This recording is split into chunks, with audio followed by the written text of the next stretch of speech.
Pessoal, boa noite, sejam todos muito bem-vindos. O tema da nossa live de hoje está super interessante. A gente vai falar sobre como o histórico de vida pode influenciar a nossa relação a dois. Na verdade, pode influenciar de várias formas. Eu poderia falar uma infinidade de variáveis históricas que influenciam a nossa relação a dois, mas não dá para falar tudo porque é muita coisa. Lembrando, algo muito importante, você pode desde já deixar suas perguntas aqui, mas elas têm que estar relacionadas a relacionamento a dois e especificamente a esse tema, né? Como o histórico de vida pode influenciar meu relacionamento a dois. Vânia, eu quero fazer outras perguntas sobre relacionamento a dois, mas não sobre esse tema. Terça-feira, meio-dia, eu abro um painel nos meus stories. Você pode fazer a pergunta que quiser sobre relacionamento a dois, tá bom? Essa live fica gravada. Nos meus destaques do Instagram, você tem acesso a lives gravadas. A diferença entre a live gravada e estar aqui é que aqui você pode tirar suas dúvidas, fazer suas perguntas, deixar suas curiosidades. Na live gravada você pode ter acesso a outros conteúdos. Vai lá em destaque, procure por live gravada. A gente vai ter assuntos sobre linguagem de amor, temperamento, ciúme, insegurança, autoestima, enfim, um monte de assuntos importantes para o relacionamento a dois. Eu também tenho o meu podcast. Você pode ter acesso ao meu podcast também lá em destaques no meu Instagram. Você pode ter acesso ao meu podcast pelo Spotify, pelo Deezer, enfim. É só você ir lá em destaque, arrastar lá pra cima e você vai ter acesso a todo esse conteúdo. No meu podcast tem dicas rápidas sobre relacionamento a dois. Você pode escutar enquanto arruma casa, enquanto, enfim, tá fazendo uma atividade física em casa, porque agora é tudo em casa, né? Nesse seu tempozinho mais rápido, que você faz uma atividade mais rápida, você pode escutar esse podcast. Tem um monte de conteúdo interessante sobre relacionamento a dois. E para fechar com chave de ouro, no link da minha bio do Instagram, você tem acesso à minha lista VIP no Telegram. Lá eu mando conteúdos exclusivos a respeito de relacionamento a dois, é exclusivo mesmo. O que envio na minha lista VIP do Telegram, através de áudio, eu não envio nem no meu Instagram, nem no Facebook, nem no YouTube, nem em lugar nenhum. Tá bom? Vamos começar? Vamos falar sobre o quanto o histórico de vida influencia a relação a dois. Sejam todos muito bem-vindos. Olá para todos vocês. Deixem desde já as perguntas. Deixa eu pegar meu script aqui. Vamos lá. Muito importante tudo isso que eu vou falar para vocês, tá? Existe uma coisa chamada de esquema de um cara chamado Young. São 5 esquemas. E ele diz que se você tivesse 5 esquemas, se você tivesse as 5 características ali na sua infância, na formação da base da sua personalidade, a base da personalidade, né? Você consegue ser um adulto emocionalmente fortalecido. Tá? Então, eu vou falar sobre essas 5 características que você desenvolveu ou não desenvolveu ali na sua história de vida. Você vai ver o quanto isso influencia a sua história a dois. A primeira característica, ela é o afeto. O afeto, a conexão, a presença, né? Às vezes, você teve uma criação que você não teve afeto materno, não teve afeto paterno, porque talvez eles tinham um comportamento de rejeição mesmo, né? Porque, enfim, perdeu os pais muito cedo, enfim, você passou por algum processo ali de rejeição que não teve o afeto necessário. Afeto vai influenciar em quê, Vânia? Vai influenciar na sua autoestima. Crianças que recebem afeto, e afeto não é, você é lindo, eu amo você também, né? Se for autêntico. Mas você é muito inteligente. Parabéns, não é só isso, afeto. Afeto é presença. Afeto é se importar verdadeiramente. Afeto é você ser apoio, ser suporte. Isso é afeto, tá bom? É uma coisa mais genuína do que aquela frase montada, né? Que as pessoas às vezes utilizam para ficar levando a autoestima das crianças. Não. Quando você recebe esse afeto, você influencia a autoestima da pessoa, né? Porque ela pensa, caramba, eu sou realmente muito amada. Eu sou realmente muito especial. Porque tem pessoas que me amam, tem pessoas que se importam comigo. Então, quando eu recebo esse afeto, eu desenvolvo autoestima. E essa autoestima na relação a dois, ela é muito importante. Porque se você tem essa autoestima, esse amor próprio, na relação a dois, você não se sujeita a qualquer situação. Então, quando você tem afeto e fortalece sua autoestima, você não corre tantos riscos. Isso não é uma regra, mas o risco de você se sujeitar a um relacionamento abusivo, né? Você se sujeitar a um relacionamento que fere seus valores, um relacionamento onde você é desrespeitado ou desrespeitada de alguma forma é muito pequeno, porque o teu amor próprio não permite que você se sujeite a esse tipo de situação. Então, veja lá, afeto, autoestima, amor próprio, limite dentro de uma relação. Você não se sujeita a relacionamentos abusivos. Dá para entender o quanto o histórico influencia a nossa vida? Então, a gente falou do primeiro esquema do Jung, que é chamado de afeto, presença e conexão. O segundo esquema do Jung, ele é chamado de autonomia. O que é autonomia? Autonomia é aquela independência, né? É quando a gente dá ali para a criança, para o adolescente, a liberdade para que eles possam fazer algumas coisas sozinhos. Por exemplo, na infância, né? É aquela criança que ela pega meu tortinho, a colher, pega meu tortinho, a colher, o copo, o pratinho, mas ela tem liberdade para fazer os próprios movimentos. Quando vai crescendo um pouquinho, os pais já começam a dar algumas responsabilidades, né? Vai ali no supermercado, compra isso aqui, ou então vai lá na vizinha, pede aquilo, claro, né? Num ambiente de segurança. Quando a criança ela tem essa educação onde ela cria uma independência, ela é resolutiva, ela vai lá e resolve as coisas, os problemas, ela vai desenvolvendo essa autonomia. E a autonomia, gente, gera autoconfiança. E como isso pode ser importante no relacionamento a dois? Quando eu confio naquilo, em mim mesmo, né? Quando eu gosto daquilo que sou, que é a autoestima, mas quando eu tenho essa autoconfiança, essa confiança no meu potencial, eu não tenho medo também de aceitar uma relação a dois que fere completamente os meus valores, porque eu confio muito em mim. Então eu sei que se essa pessoa não respeitar os meus valores, eu confio tanto que eu sei que outras pessoas irão valorizar isso. Então essa autoconfiança também ajuda na questão do amor próprio, né, do respeito aos seus valores. Não é só autoestima, também a autoconfiança ajuda muito nesse sentido, né? E também, gente, para enfrentar as dificuldades que a vida 2 traz consigo. A gente, numa vida 2, né, nessa vida adulta, a gente tem vários desafios. Por exemplo, esse momento que a gente está vivendo, o corona, a gente tem que ter muita resiliência, a gente tem que ter confiança no nosso potencial, confiança de que a gente vai dar conta disso aqui, confiança de que as pessoas elas vão conseguir sobreviver emocionalmente a tudo isso, que eu vou conseguir sobreviver. Essa força, ela é importante no relacionamento a dois. Ela passa segurança para o parceiro, passa segurança para a parceira. Então, essa autoconfiança, às vezes, você tem graças a uma autonomia que você recebeu lá atrás. Então, veja de novo o histórico de vida influenciando o relacionamento a dois. Falamos de autoestima, falamos de autoconfiança. Qual o próximo tópico? Valores. Super importante isso. Super importante. Valor, gente, na verdade, a melhor forma de ensinar bons valores no seu histórico de vida é através do exemplo, né? A gente já ouviu isso várias vezes. O exemplo realmente arrasta. Então, por exemplo, vou mencionar para vocês uma situação. Às vezes, olha o poder do exemplo. Às vezes, você vê ali na sua estrutura familiar um comportamento extremamente disfuncional. E você consegue olhar e falar, meu Deus, eu não quero isso pra mim, eu não quero isso pro meu relacionamento, eu não quero isso pra minha vida e nem pra minha família. Mas mesmo você rejeitando aquilo, você se pega fazendo aquilo. Por quê? Porque o exemplo ele é poderosíssimo. Então, por mais que você tenha escutado, isso não é bom, não reproduz esse comportamento, o fato de você ter visto esse comportamento se reproduzido durante tantos anos da sua vida, faz com que você acabe reproduzindo esse comportamento também. Ai, meu Deus, Vânia, que terrível. Não, calma, tem psicoterapia, tem ressignificação de pensamento, de emoção, de comportamento, tem mudança, tem crescimento.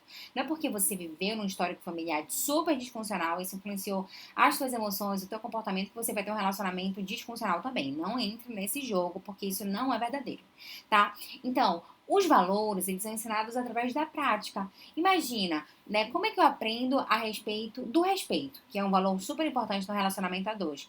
Vendo ali no meu histórico familiar o respeito sendo manifesto. Então, aqueles pais que gritavam, que se xingavam, que se agrediam moralmente, verbalmente, fisicamente, estavam ensinando a respeito de respeito para os seus filhos? Certamente não.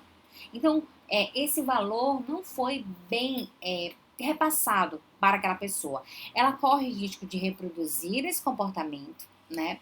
Isso explica, por exemplo, o comportamento de muitas pessoas agressivas fisicamente, né? A pessoas que agridem a moral do outro. Por quê? Porque elas entenderam que nessa relação de amor, porque, bom, meu pai ama minha mãe. Mesmo meu pai amando minha mãe ou minha mãe amando meu pai, eles se matavam, né? Eles se acusavam, eles se desrespeitavam. Então, tudo bem. Desrespeito está relacionado com amor. Olha o que a pessoa aprende. Não estou falando que isso está correto, mas é como a pessoa aprende lá atrás. Então, na hora dela manifestar esse amor, ela vai ser afetuosa, carinhosa, mas ela vai ser agressiva também. Porque ela entendeu lá atrás que amor e agressão, amor e desrespeito estão associados, né? Então, ela vai ficar muito assustada com a resposta do outro quando o outro não aceitar aquela agressividade. Porque na cabeça dela é assim, mas amor e desrespeito, amor e agressividade estão relacionados de alguma forma. Por quê? Porque essa pessoa aprendeu isso de maneira disfuncional, claro, lá atrás. Então, veja como o histórico de vida influencia o seu comportamento. Ah, Ivone, então você está falando todas essas coisas, né? E eu estou me enxergando nessa situação. Isso tem a ver comigo, com a minha história de vida. E agora? Então, isso me dá autorização para manifestar esses comportamentos disfuncionais na minha vida 2 hoje? Claro que não. Eu estou lhe falando todas essas coisas para que você tome consciência dessas coisas e tomando consciência que você mude seu comportamento, com muito autocontrole e domínio próprio, porque a gente vai precisar quebrar alguns padrões que foram construídos ao longo do seu histórico de vida, né? Então, assim, é muito melhor que você tenha vivido esse histórico familiar, por exemplo, desrespeitoso, que eu estava mencionando anteriormente, mas que você tenha olhado de uma maneira aversiva do que você tenha olhado como se fosse algo normal. Porque se você vê essa agressividade, por exemplo, eu atendi uma cliente minha essa semana, né? E o pai dela era alcoólatra, e é alcoólatra, na verdade, até hoje. Então, por várias vezes, ele bebeu muito e aí ele acordava no meio da rua, os vizinhos todos falavam pra ela, nossa, seu pai tá jogado na rua e tal. Quer dizer, ela olhava para aquilo e ela olhava com aversão. Ela não olhava como algo normal, normal, tranquilo, é isso mesmo. Se ela olhasse como algo normal, talvez ela poderia reproduzir aquele comportamento. Mas como ela olhou com aversão, né, uma aversão, inclusive, que a gente até tem que trabalhar dentro da terapia, porque ela teve durante muito tempo trauma de tomar um vinho, né, que não é um problema. O problema é você realmente criar uma dependência em relação àquilo, né? Tomar uma champanhe. Ela criou trauma em situações simples. Por quê? Porque ela olhou aquilo ali de uma maneira tão aversiva que ela escolheu não reproduzir aquele comportamento. Chegou até uma situação de trauma, mas ok, a gente trabalha isso na psicoterapia. Mas quando você tem um histórico familiar disfuncional, de agressividade, por exemplo, e você olha como algo normal, você tem uma tendência de reproduzir esse comportamento. Muito triste, né? Pois é, mas é verdade. Isso não é uma regra, tá? Tudo que eu tô falando aqui, gente, não é regra. Mas quando você olha de uma maneira aversiva, você tem a tendência de se afastar daquilo. Então, assim, tudo bem, vamos lá. Todos nós tivemos históricos disfuncionais familiares. Todos nós. Eu nunca fiz uma anamnese, que é esse resgate do histórico de vida, e encontrei famílias perfeitas. Não existem famílias perfeitas, né? As famílias, no geral, são bem disfuncionais. E ok, o importante é que você olhe para sua família e pense, caramba, não tive isso no meu histórico, como eu posso fazer para fazer diferente da minha família? Deu para entender? Ou no meu relacionamento atual. Então, valores foram ensinados através da prática, tá? Se você teve bons valores, certamente você é uma pessoa na sua relação que você vai saber respeitar limites. Você vai saber estabelecer os seus limites. Se você aprendeu muito bem lá atrás, né, o que é certo e o que é errado, você vai trazer isso para sua vida. E na sua relação você vai falar assim, olha, isso aqui eu não aceito, isso está errado, porque eu aprendi muito fortemente lá atrás que era uma falha, né, que rompe com o meu valor. Mas se você aprendeu que é algo muito certo, correto, você vai reproduzir e isso vai ter muitos frutos positivos na sua relação a dois. Vocês estão entendendo? Então, eu já falei de 3 coisas importantes. Afeto, que gera autoestima, autonomia, que gera autoconfiança e valor, que gera limites. Certo? Quando você mostra valores, você tem limites. Beleza? Tá dando para entender? Vocês estão muito calados, eu não tô vendo as perguntas por aqui, ou tá muito interessante, ou vocês não estão entendendo absolutamente nada. Deixa eu ver aqui se tem alguma coisa escrita. Ai, meu Deus do céu. Não, tô chocada. Como assim não tem nenhuma pergunta?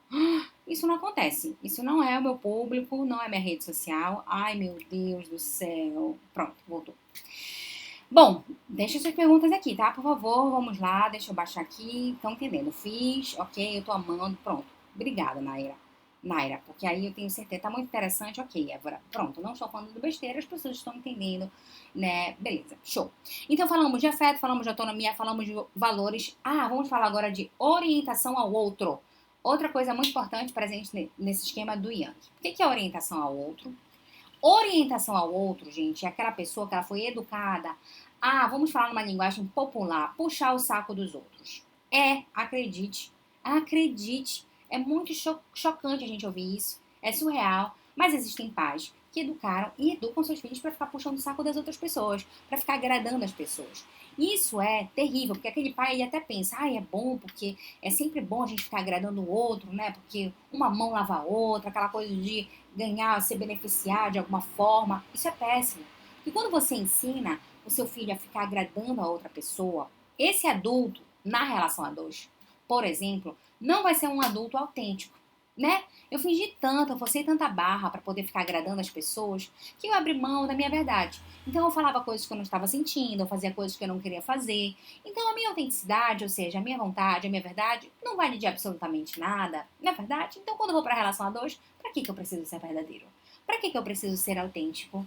Para que eu preciso falar a verdade? Por que eu tenho que dizer não? Por que eu não digo sempre sim? Então a pessoa que ela não aprendeu lá atrás a ser autêntica, ela vai ter dificuldade de dizer não no relacionamento a dois. Isso é muito ruim, porque ela não vai ter posicionamento, ela vai ter dificuldade de ser autêntico, ela vai ter medo de ser autêntico. Gente, tem gente que tem medo de ser autêntico. Sabe o que é medo de ser autêntico? É abrir o coração, abrir a alma, falar das emoções. Eu não estou feliz, isso me machuca, isso me deixa triste, isso me deixa com raiva. Você não tem essa liberdade para poder falar do que você sente verdadeiramente, porque você aprendeu a agradar as pessoas lá atrás. Então, se você foi um filho ou uma filha que aprendeu a agradar as pessoas lá atrás, talvez você não tenha essa autenticidade dentro da sua relação a dois hoje. Então, você não é livre, né? Você é cheio de restrições do que falar, do que fazer, de como agir, etc, etc, etc. Tá bom? Certo? Então, falamos de afeto, falamos de autonomia, falamos de valores, falamos de orientação ao outro. Vamos falar agora de um histórico familiar de brigas.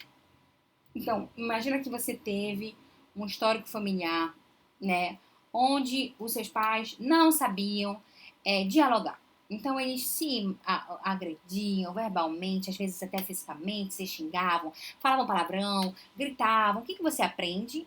Meu Deus, eu passei anos vivendo exatamente isso. Pronto, estão se encontrando. É exatamente essa a ideia, tá? Não é pra você ficar abalado. Deixa eu falar uma coisa pra vocês. Eu sei que a gente vai trazendo todas essas informações da consciência, isso vai mexendo com vocês, porque você vai olhando pra você e falando assim, meu Deus, Vânia, essa é a minha história de vida, que loucura. Isso aqui não é pra ser ruim, não é pra ser pesado, porque eu não conheço uma história de vida totalmente funcional. Todo mundo tem suas disfuncionalidades, então a gente tem que se resolver com o nosso passado. Primeira meta da psicoterapia e dessa live aqui, por favor. Então, assim, fique feliz de você estar descortinando, tá bom? O seu entendimento. Por quê? Porque você só consegue mudar se você entender. Você só tem mudança diante do autoconhecimento. Se você não se conhece, o que vai acontecer? Você não vai conseguir mudar. Aí você vai ter esse comportamento inconsciente, vai reproduzir o comportamento da sua família, né, que você aprendeu ao longo da sua história de vida, e você vai achar que é o destino, que as coisas não dão certo pra você. Não, não dão certo não. Não dão certo porque existe uma lei da semeadura. Você colhe aquilo que você planta. Então, se você aprender isso lá atrás e reproduz o que é muito ruim, você vai colher coisas ruins. Lei da semeadura, eu acredito muito nisso. Tá bom? Então, fiquem felizes com o entendimento. Show! Onde eu estava nas brigas. Então, imagina, uma pessoa que ela cresce vendo os pais sem diálogo, sem uma discussão respeitosa, né? Só na briga, no xingamento, no palavrão, na gritaria, na baixaria. Isso é muito feio, gente. Escute uma coisa, se você está fazendo isso na sua relação a dois, vá procurar ajuda. Isso é muito feio. Assim, e tem como a gente tratar essa questão. Entende? Isso é muito desrespeitoso. Isso pode levar para outros níveis de agressividade que não são legais. Se você tiver filhos, é pior ainda, porque você está educando seus filhos de uma maneira ruim, tá? Então, assim, peça ajuda numa situação como essa. Mas, enfim, voltando para cá. O que você vai ter? Qual é a sua tendência? Ou você não vai dialogar, porque você vai entender, bom, se todas as vezes que eu for discutir a relação for essa baixaria, essa discussão, esse desrespeito, então discutir a relação não é algo bom. Então eu prefiro não falar nada, prefiro ficar calado, calada, não discutir, né? Deixa que as coisas com o tempo vão se organizando. Isso não existe. As coisas não se organizam do nada, né? As coisas se organizam se você fizer alguma coisa para organizar as coisas. Deu para entender? Ou você foge do conflito, se você teve esse histórico, ou você reproduz esse conflito. Então a outra parte vai olhar para você e falar assim, nossa, a gente está tendo só uma pequena discussão, você não precisa perder seu controle emocional. Então, essa pessoa vai precisar desenvolver na relação a dois o que a gente chama de inteligência emocional. Eu não sei lidar com a minha raiva. Aprenda. Eu não sei lidar com a minha tristeza, aprenda. Eu não sei lidar com a minha frustração, aprenda. Saia do contexto opressor, baixe a sua emoção, vá fazer uma coisa que lhe gere prazer e quando você estiver mais calmo ou calma, você volta e faz o outro validar o seu parecer. Ah, mas eu aprendi. Tem gente que gosta, inclusive, de se esconder atrás do seu passado. Isso também é muito ruim, tá bom? Por favor, uma das principais características do relacionamento a dois é a capacidade de mudança. Então, não dá pra você querer que o outro te aceite do jeito que você é. Não.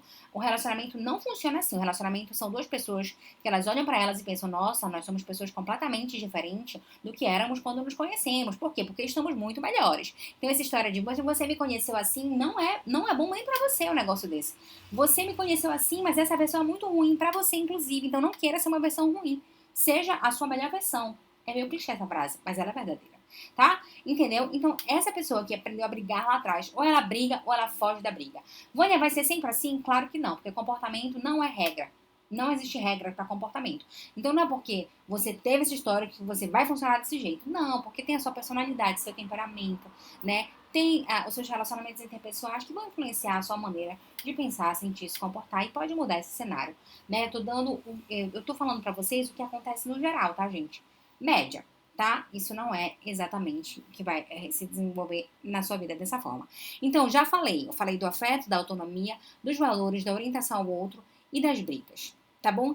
Ah, eu tenho que falar também da superproteção. Parceiros que foram super protegidos lá na infância, e isso é um trabalhão, viu, na relação a dois, meu Deus do céu. Vou já explicar pra vocês. Superproteção, me lembra, se eu esqueci. E quando acabamos reproduzindo esse comportamento, mesmo sabendo que é errado, é o que acontece com a maior parte das pessoas, Poliana. Mas aí a gente precisa de autocontrole e domínio próprio, né? E se a gente não conseguir lidar com isso sozinho, quebrar esse padrão, mudar, fazer o comportamento certo, mesmo sem vontade, mesmo desmotivado, mesmo automatizado na disfuncionalidade, aí a gente precisa de ajuda. A psicoterapia ajuda muito nisso. A cognitivo comportamental, ela tem como objetivo mudar padrões de pensamento. É esse trabalho que a gente faz, tá? Então, procure ajuda de um profissional. Livramento do passado. Todos nós precisamos nos resolver. Como a questão de pais separados influencia na busca por um relacionamento saudável? Boa! Boa, Ariane. Gente, separação de pais pode influenciar o comportamento, né, dos casais? Pode. Não é uma regra isso, mas pode. Imagina. Depende muito, gente. Por exemplo, eu tenho clientes meus que os pais se separaram ainda na infância e isso não foi traumatizante, pra eles foi ok, né? E eles conseguiram se relacionar e estão juntos, né? Existem outros que os pais se separaram e foi muito traumática a separação, então a pessoa aprendeu o quê? Meu Deus, então o relacionamento não é uma coisa boa, porque certamente eu vou me separar lá na frente. E como a separação é muito dolorosa, eu acho melhor então nem me relacionar. Olha a formação do conceito, a crença central que a pessoa vai elaborando. Então, assim, isso pode impactar a vida do casal? Pode impactar a vida do casal. A gente só tem que entender que não é porque seus pais se separaram que você vai se separar também. Não é porque o relacionamento dos seus pais não deram certo que você não vai dar. Isso não existe. Os relacionamentos dos seus pais não deram certo porque dê uma observada, houve quebra de valor, houve alguma coisa que não foi legal, uma deslealdade, um desrespeito, né? Um relacionamento abusivo, alguma coisa não estava funcionando bem. Então, obviamente, que esse relacionamento não iria ser bem sucedido se os parceiros não escolhessem mudar. Então, se você está num relacionamento que é o oposto do relacionamento dos seus pais, então deixe seu medo de lado, entende? Não generalize. Quando houver brigas entre os pais, infidelidade. Acho que eu respondi, Ariane. O silêncio é devastador? Depende, já, que às vezes o silêncio é um momento, né? E é importante, às vezes, o silêncio. Como aprendo a lidar com a minha emoção? Léo, veja bem, aqui nós estamos falando sobre como o histórico pode influenciar o seu relacionamento a dois. Se eu for falar como lidar com as emoções, eu então vou mudar totalmente o assunto da live, tá bom? Tendemos a adotar o padrão do casal dos nossos pais? Algumas pessoas sim. Olha essa pergunta. A gente tende a manifestar o comportamento dos nossos pais? É muito comum isso acontecer, porque o exemplo arrasta, como eu disse anteriormente. Então, você vai olhar o comportamento dos seus pais e você pode reproduzir. Mas, se você olhar de maneira crítica para os comportamentos dos seus pais, falar assim, meu Deus, isso é muito disfuncional, você tiver consciência de que aquilo é disfuncional, de que você não quer aquilo para você, você pode manifestar o comportamento oposto, tá? Às vezes, você não consegue manifestar o comportamento oposto. Você olha o comportamento dos pais, vê que tá errado, que tá disfuncional, mas você manifesta inevitavelmente, né? O exemplo arrasta. Aí a gente precisa de ajuda, autocontrole, domínio próprio, etc, etc, etc, tá bom? E quando os pais se separam e o pai vai embora e deixa o filho, como isso pode influenciar na minha vida? Ah, mas calma, no caso, o pai do seu filho, né? Que a gente tá falando do histórico de vida do casal, tá bom? Não é o histórico de vida de vocês influenciando os filhos de vocês. É o histórico de vida de vocês, lá na infância, de vocês, adolescência de vocês, do casal, influenciando a relação a dois, tá bom? O meu pai. Ah, tá. E quando os pais se separam e o pai vai embora e deixa o filho, como isso pode influenciar na minha vida? Ah, entendi. O seu pai foi embora, né? É tipo isso. Seu pai foi embora ali e abandonou. Como isso pode influenciar a sua vida? Muito ou não, dependendo da maneira como você percebe isso. Mas isso é um ponto de rejeição. Explica para um filho que ele foi abandonado pelo pai. É muito difícil de elaborar isso emocionalmente. Ainda mais você não tendo racional para isso. Entende? Ainda mais você sendo uma criança ou você sendo um adolescente, que você não tem o lobo frontal, que é a parte mais racional do cérebro formada. E nem se você for um adulto. Porque nem adulto gosta da rejeição. Quando a gente leva um fora, a gente não fica, ai, tudo bem, eu sou uma pessoa bem resolvida. Não, a gente não gosta da rejeição. Então, essa rejeição, ela pode fragilizar a autoestima, não é uma regra. A rejeição pode fragilizar a autoestima porque aquela criança, aquele adolescente vai achar que ele não é bom o suficiente para sustentar o amor do pai, como se dependesse dele. E, na verdade, não depende da criança nem do adolescente, né? Depende da postura do pai, da consistência de, apesar de estar difícil isso aqui, eu tenho uma responsabilidade, eu tenho que assumir essa responsabilidade, mesmo diante das dificuldades. Então, essa rejeição, ela pode fragilizar, sim, a autoestima e ela pode criar dependência emocional. Não é uma regra, mas ela pode criar dependência emocional, porque quando você encontra afeto, pro seu inconsciente, você encontrou tudo que te faltava. Como você teve a rejeição e faltou afeto ali na rejeição, quando você encontra afeto, você encontra tudo, entre aspas, tá bom? E aí o que você faz? Você mergulha de cabeça. Você mergulha de cabeça a ponto de sujeitar a coisas que você não deveria sujeitar para não perder aquele afeto, porque aquele afeto, a ausência daquele afeto doeu tanto que você prefere estar num relacionamento horrível, disfuncional, sofredor, para não passar pela dor de perder o afeto novamente. Como se esse afeto fosse muito importante para você. Não é tão importante, porque ele tá bem disfuncional. Não sei se tá dando para entender. Gente, essa live aqui, ela é muito técnica. Então, assim, eu espero que vocês estejam compreendendo, porque é complexo. A gente vai falar muito das respostas inconscientes de vocês, tá? Superproteção e parceiro desprendido. Fala um pouco sobre isso. Superproteção, boa. Supervigilância, que a gente diz. Imagina uma pessoa que ela teve supervigilância na infância. Então, aquele pai que, meu Deus, tudo é perigoso, o mundo é tenebroso, você não pode ir pra rua, porque o ser humano, ele não é digno de confiança. Quer dizer, aquela criança, aquele adolescente pensa, meu Deus, é tudo muito perigoso, eu tenho medo de tudo, então eu tenho que ficar alerta com tudo. Essa pessoa vai crescer segura, confiante, ou ela vai crescer com medo, ansiosa? Se ela olhar para aquele pai e para aquela mãe e falar assim, meu Deus, pai e mãe, que exagero. Vocês são muito exagerados. Ele pode ou ela pode ter um comportamento diferente, de enfrentamento, porque não aguenta mais aquele drama emocional. Mas, se eles olham para os pais e falam assim, meu Deus, é verdade o que eles dizem, porque são minhas figuras de segurança. Então, se as minhas figuras de segurança estão falando que o mundo é tenebroso, é perigoso, tem que ter medo, eu vou ter que ter medo e ansiedade. Então eu formo uma pessoa medrosa, ansiosa e insegura. Meu amor, para um relacionamento a dois, você tem que ter coragem. A gente tem que ter coragem para poder se relacionar, gente, não é fácil. Você tá entendendo? Você vai assumir muitas responsabilidades na fase adulta, né? E no relacionamento a dois também. Você assume responsabilidades, a outra parte assume também. Imagina uma pessoa medrosa assumindo responsabilidades. Ela vai achar que ela não dá conta, que é muito pra ela, que ela não vai conseguir. Tem gente que leva isso pra outras esferas. Eu não vou conseguir sair da casa dos meus pais, eu não vou conseguir viver a vida adulta. Eu já vi uma adolescente que ela foi super protegida, né? Ela aprendeu esse padrão de educação, ela teve esse padrão de educação, e ela dizia assim, ela me chamava de tia, na época que eu ainda atendia adolescentes e crianças. Hoje eu não atendo, tá, gente? Só atendo adultos e casais. Não atendo idosos também. E aí ela me chamava assim, tia. É porque eu lembro dessa frase muito. Ela falava assim, tia, eu tenho tanto medo da vida adulta. E eu falava assim, meu Deus, mas a vida adulta é tão legal. Você vai ter independência, você vai ter o seu dinheiro, você vai ter autonomia, você vai poder ir e vir, você tem liberdade. Eu tive que ressignificar toda a vida adulta pra ela, porque ela foi tão super protegida que ela cresceu com medo e insegurança. Imagina isso num relacionamento a dois, gente. Imagina na hora que meu parceiro tá passando por uma dificuldade. A minha parceira tá passando por um momento de adversidade. Então, ao invés de eu dar uma palavra de ânimo, de motivação, eu fico com mais medo do que a pessoa que tá sofrendo ali a dificuldade. Então, meu Deus, eu não sou suporte, eu sou peso. Você tá entendendo? Dá pra entender o que que a superproteção pode causar? Olha pra onde isso leva, né, gente? Parceiro desprendido.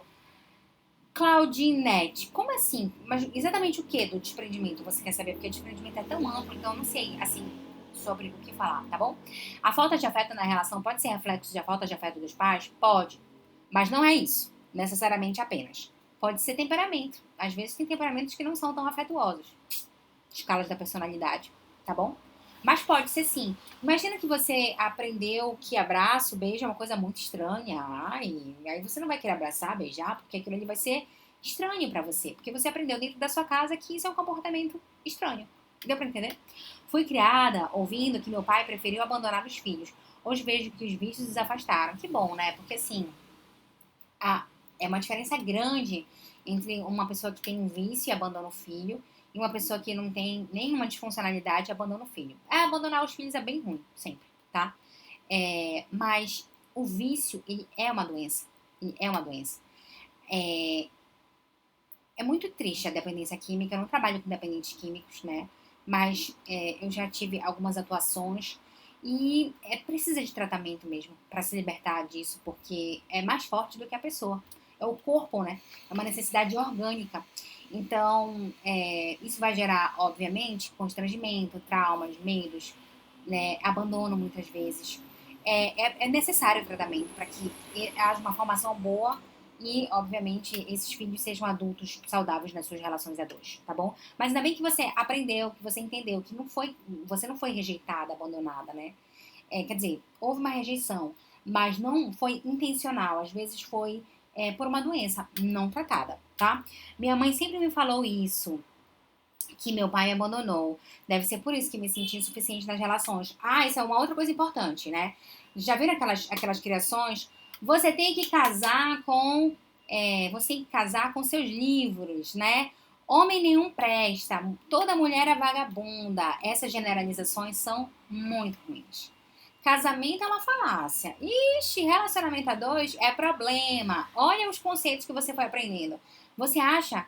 Tem gente que vai olhar e falar assim: não, não necessariamente. E não é necessariamente mesmo, gente. Deus o livre, relacionamento é bom demais quando tá funcional. Entende? Eu adoro me relacionar com meu marido, mas porque tá funcional. Então, assim, eu espero viver uma eternidade com ele, mas se eu ferir os valores dele ou ele ferir os meus valores, é sério que eu caso de novo.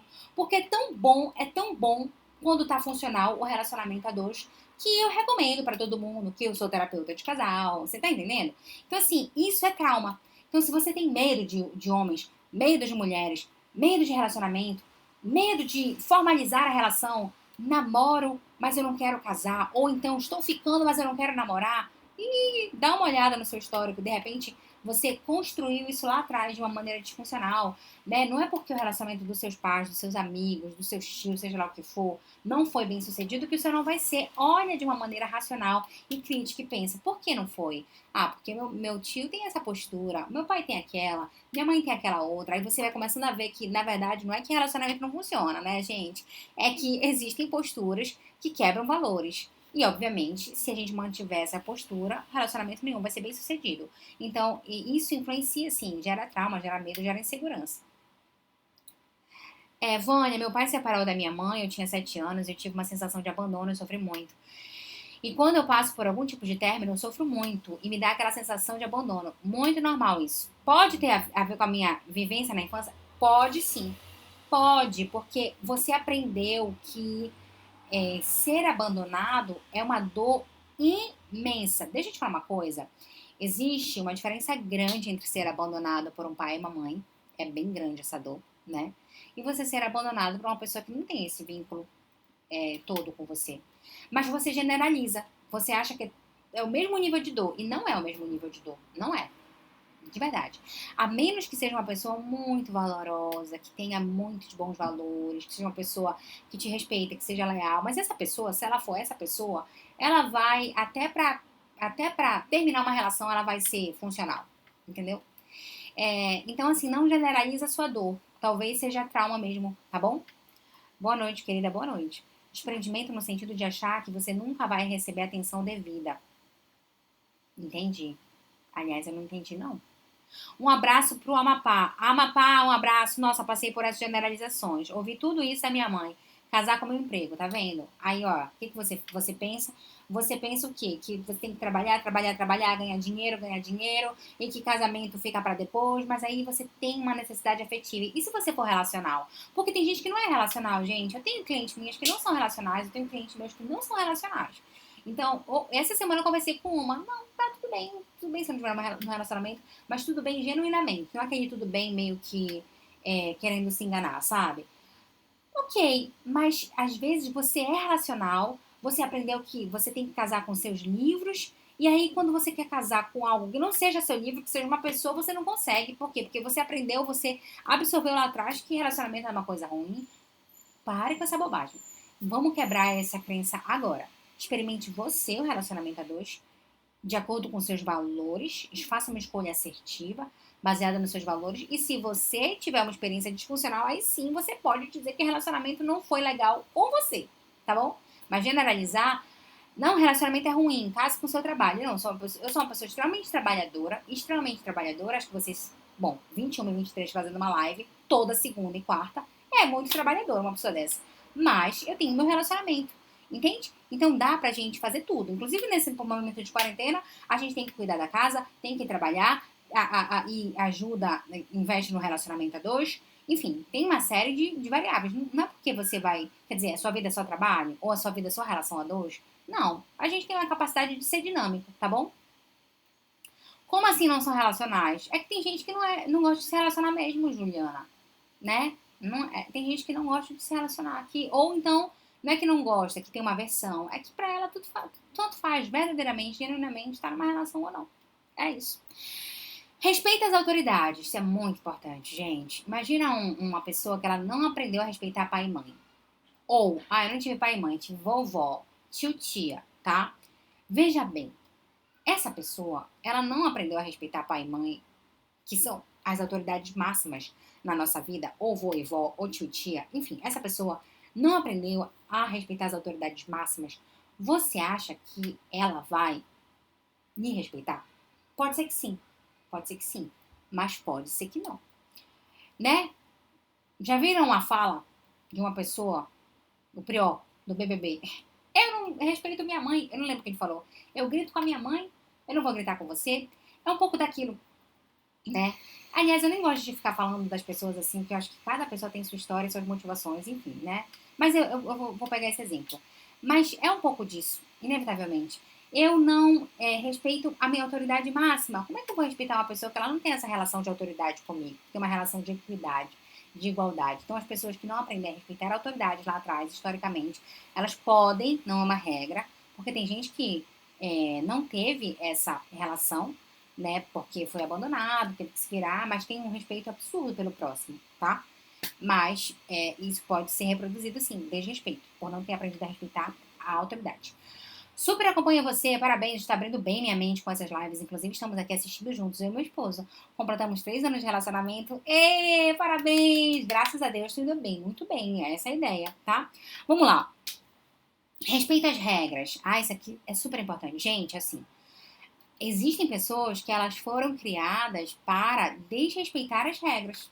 Eu lembro de um cliente meu que eu fiz a avaliação do histórico dele e eu disse assim, nossa, você não respeitava mesmo as regras. Porque era assim, gente, ele fazia algo errado, a mãe ia lá e conversava com a coordenadora, né?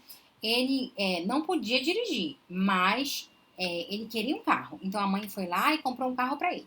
Ele não tinha carteira, ele não tinha idade para direção, mas ele tinha um carro, porque ele queria um carro. Então, quer dizer, essa pessoa, né, a mãe pensa o quê? Essa mãe, né, pensava o quê? Ai, meu Deus, eu quero dar tudo. Aquela mãe permissiva, né, que quer dar tudo, entregar tudo pro filho. E pensa que tá fazendo super bem. Não, não é muito importante. Não é muito importante. Se você é pai, mãe, Ai, mas dá um aperto no coração? Pois é, mas pare de ficar pensando no aperto no coração de dar um não pro seu filho.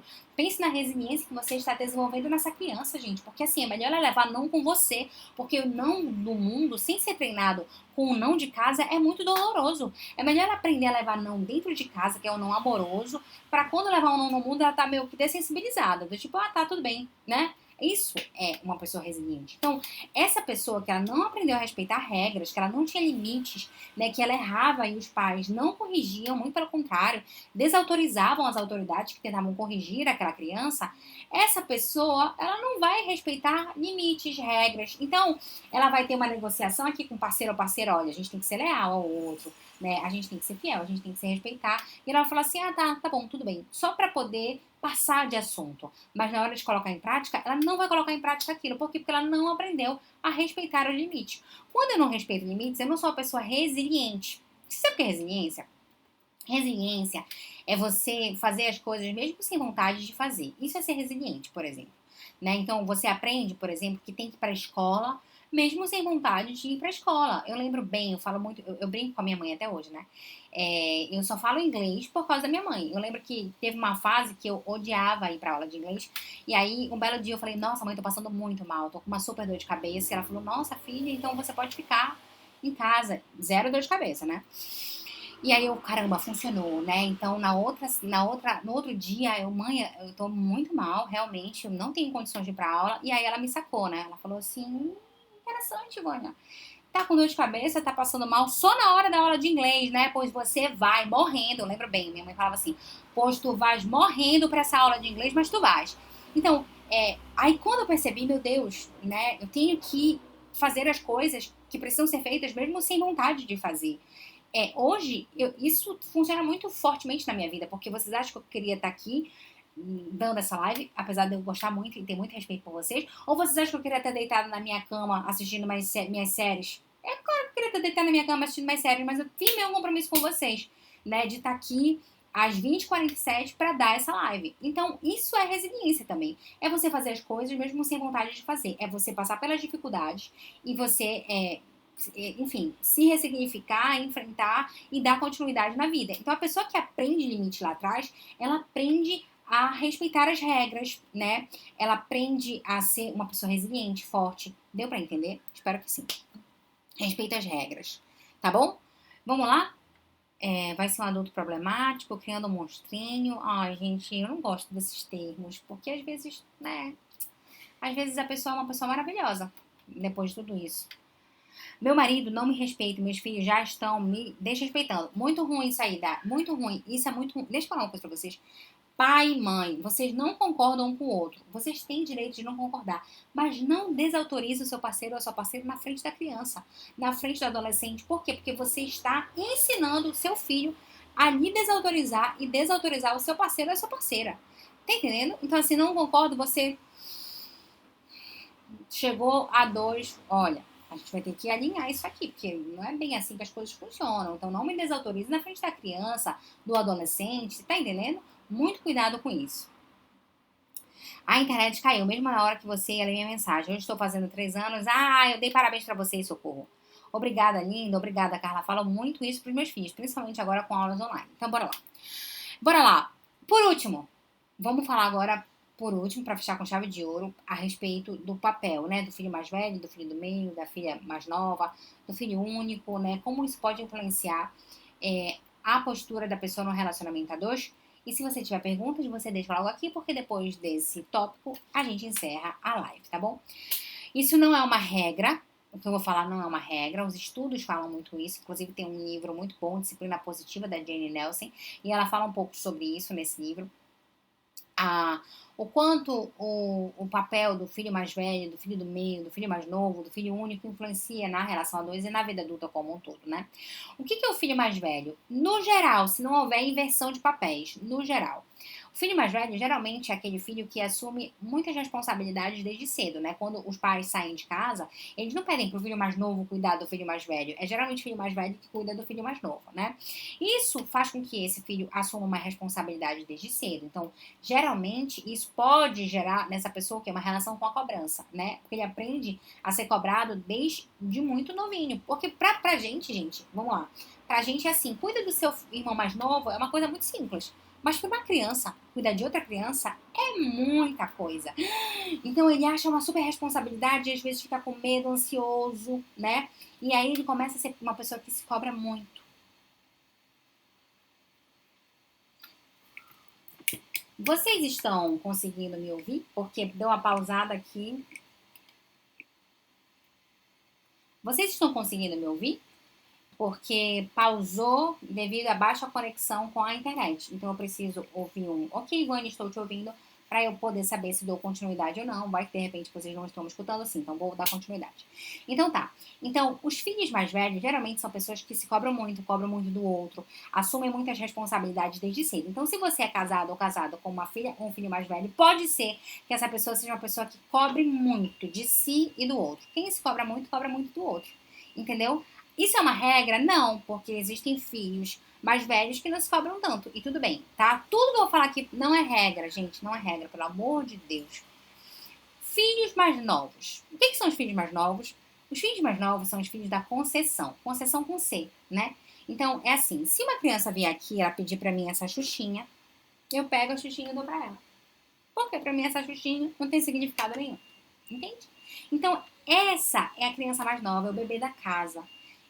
E a gente entrega as coisas. E não precisam ser coisas caras, grandiosas. São coisas que pra gente é insignificante. Então ele aprende a receber sim, sim, sim, sim. Porque ele é bonitinho, ele é jeitosinho, ele é bebezinho. Então ele vai recebendo, recebendo, recebendo. De tal forma que quando ele vai pro mundo, o mundo diz muitos não pra gente. Então ele vai pedir essa xuxinha pro mundo e o mundo vai dizer não. Não tem porque te dar, é minha, sai daqui, tchau. E essa pessoa não está acostumada com esse não, ela está acostumada com sim. Isso pode fazer essa pessoa que recebe muitos sims, geralmente filhos mais novos, filhos únicos, ou às vezes não, filhos mais problemáticos, filhos mais trabalhosos. Não gosto do termo problemático, apesar de falar, me corrijam. Filhos mais trabalhosos. Geralmente são os filhos que recebem muitos sims. Essa pessoa pode ter uma baixa tolerância à frustração. Ou seja, eu recebi tanto sim, tanto sim, tanto sim, que quando eu recebo não, é um fio desencapado na minha cabeça. Isso é, o filho mais novo parece com o filho único? De certa forma, sim, tá? De certa forma, sim, porque ele é bebezinho da casa, ele tem privilégios. O filho único, ele pode ter dificuldade de dividir, né? O filho único pode ter dificuldade de dividir, porque ele não compartilha com ninguém, tá bom? O filho único pode ter uma baixa tolerância à frustração, porque ele é rodeado de adultos. Então, os adultos vão ceder para a criança, vão sempre dar a xuxinha, que eu falei anteriormente. E quando ele não recebe as coisas, ele não sabe lidar com aquilo, porque ele está tão acostumado a receber, que quando ele não recebe, ele não tem tolerância para aquela frustração. Deu para entender? Filhos do meio. Os filhos do meio. Os filhos do meio, eles têm uma sensação de sobra. Não é uma regra, por favor. Os filhos do meio podem ter uma sensação de sobra. Porque eles olham, eu não sou nem o primeiro, né? Eu também não sou o bebê da casa. Então, assim, eu preciso me destacar nisso aqui. Geralmente são filhos que tentam se destacar de alguma forma, ou da melhor maneira possível, né? Então, eles são exitosos profissionalmente, em algum aspecto são mais vaidosos e tal. Ou se destacam da pior maneira possível. Ou dão muito trabalho, trazem muitas disfuncionalidades comportamentais. Ivone, eu sou uma filha do meio, não sou assim. Eu sou uma filha mais nova e não sou assim. Meu marido é um filho mais velho e não é desse jeito. Não é regra isso, gente. Tá? Não é todo mundo vai ser assim, porque Deus é livre. O comportamento humano graças a Deus, não tem essa regra, senão a gente não teria trabalho, né? O fato da gente ter a nossa subjetividade ser tão diferente e também ser um mistério a ser desvendado é o que faz com que a gente tenha emprego. se não fosse assim, eu não iria ter trabalho. Né? Ia ser muito fácil. Você é o filho mais velho, então você se cobra muito. Tchau, pode ir. Não, não. Eu sou a mais velha, sempre tive esse peso de responsabilidade e cobrança. E eu me vejo na relação a dois sempre muito mandona, que cobra. Isso pode ter influência? Yes. Sim. O filho mais velho, outra coisa que pode influenciar, né? Por exemplo, o filho mais novo ele é mais dengoso. Na relação a dois, você pode levar isso, né? Por exemplo, o filho mais velho, ele já teve aquela postura de responsabilidade, então ele não gosta de se colocar nessa posição de dengoso, de querer carinho, né? O filho mais novo, ou o único, ele é o bebê, então ele não tem problema nenhum em ser, sabe, dengo-dengo, sabe aquela coisinha que a gente faz com o nosso parceiro ou parceira? Isso, às vezes, isso está relacionado com o fato de ser um filho mais novo, um filho mais velho, né? Às vezes a pessoa até tem vontade de ficar nesse carinho, né? Porque é uma forma de carinho, mas ela não tem coragem porque ela não foi programada para aquilo, né? Nunca foi acostumada a ser o bebê da relação. E ela não consegue se colocar nessa posição em algumas vezes, tá? Ou acha até aversiva. KKKKK, sou filha do meio, sou muito carente. Vocês estão vendo? Esse ponto lembra a superproteção dos pais, onde o filho vai ao mundo, sente e até sofre bastante. É isso. Essa superproteção é bem natural nos dias de hoje. Antes não era tanto. Socorro. É isso. Cuidado com essa superproteção, gente. Assim, às vezes a gente tem que. Ai, meu Deus, deixar que os filhos façam algumas coisas com o coração na mão. Dá medo, dá insegurança, dá ansiedade, é verdade. Não deixa isso ser transparecido. Não deixa o filho perceber. Vá plena, respire fundo. Meu Deus, vá, tá tudo bem. Porque senão você transfere seu medo, sua insegurança e acaba super protegendo e acaba baixando essa confiança da criança e do adulto. Eu sou mais nova, mas me cobro muito e cobro também meu parceiro, tá vendo? Ó, por exemplo, a Ana é uma filha mais nova que tem uma postura de filha mais velha. Teve inversão de papel, Ana? Você teve que se comportar como uma filha mais velha, você teve que assumir a responsabilidade na casa, às vezes é inversão de papel, né? Por parte de pai, essa filha é mais nova, e por parte de mãe, a filha é mais velha. Pois é, boa, essa é muito interessante esse seu comentário. Mas você se sente o quê? Tá entendendo? Porque, ó, por parte de pai eu sou a mais nova, por parte de mãe eu sou a mais velha, mas você morava ali com o pai ou com a mãe? Porque se você morava com o pai e você se comportava como mais nova, tá entendendo? Ah, eu sou os dois. Não. No geral, em que contexto você tava? Entendeu?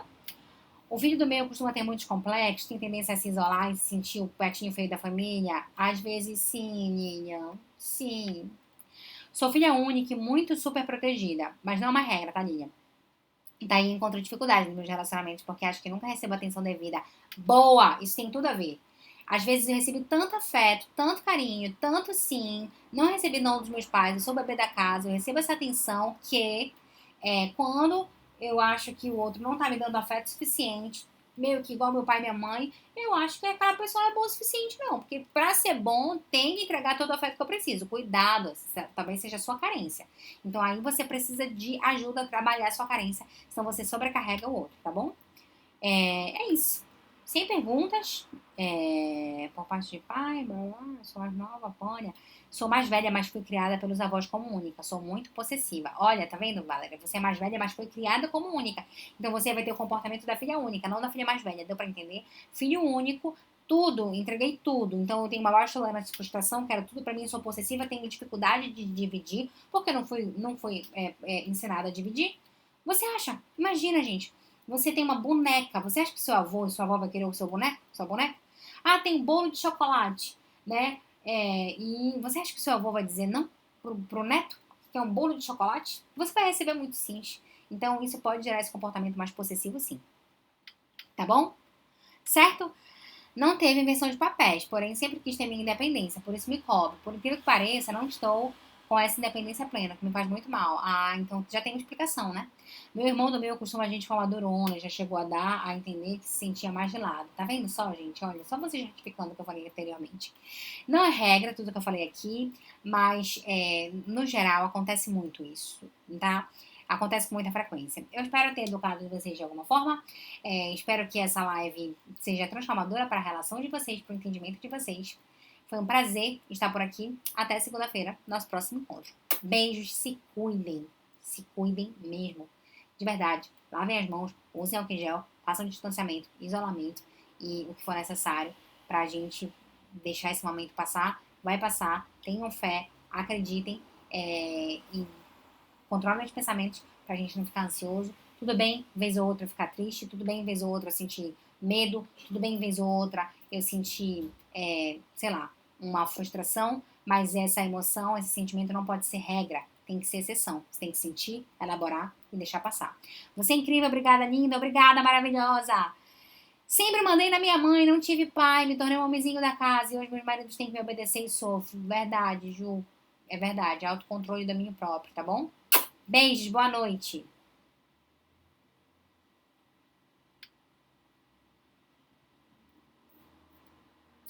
E pra você que nos assiste daqui, beijos, boa noite, se cuida, por favor. Lave as mãos, álcool em gel, distanciamento, isolamento, certo? A gente vai superar esse momento. Controle de pensamento, controle de ansiedade. Acredite naquilo que você está fazendo. Fé, acreditar naquilo que a gente não consegue ver. Tá bom? Beijos.